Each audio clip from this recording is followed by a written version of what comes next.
Hello everyone, সবার কি lunch হয়ে গেল? আমার তো বিকাল 4টার মধ্যে আজকে লাঞ্চ ডিনার দুটোই কমপ্লিট করে ফেলেছি আমি, কারণ হেভি লাঞ্চ করেছি, অনেক খেয়েছি আজকে, অনেক মজা করে আলহামদুলিল্লাহ, অনেক তৃপ্তি করে অনেকদিন পর ইলিশ মাছ খেয়েছি। কারণ ইলিশ মাছ যখনই খাওয়া হয় আমাদের বাসায় হয় ফ্রাই, না হলে ভুনা ভুনা করে খাওয়া হয়।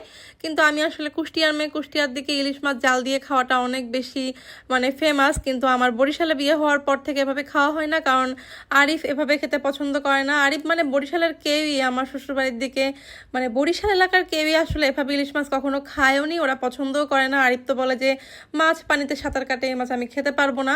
তো ও যেহেতু আউট অফ ঢাকা আছে, এই জন্য আজকে আমি মজা করে তৃপ্তি করে জাল দেওয়া ইলিশ, আলু ভর্তা এগুলো দিয়ে ভাত খেলাম অনেকদিন পরে, আলহামদুলিল্লাহ অনেক মজা পেয়েছি।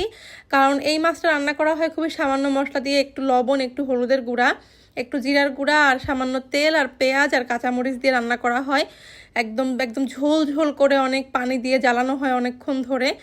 এত বেশি মজা লাগে, আর এটার সঙ্গে আলু ভর্তার কম্বিনেশন এত বেশি টেস্টি হয়, ইয়াম ইয়াম হয়, অনেক বেশি মজা, অনেক বেশি তৃপ্তি করে আজকে খেলাম।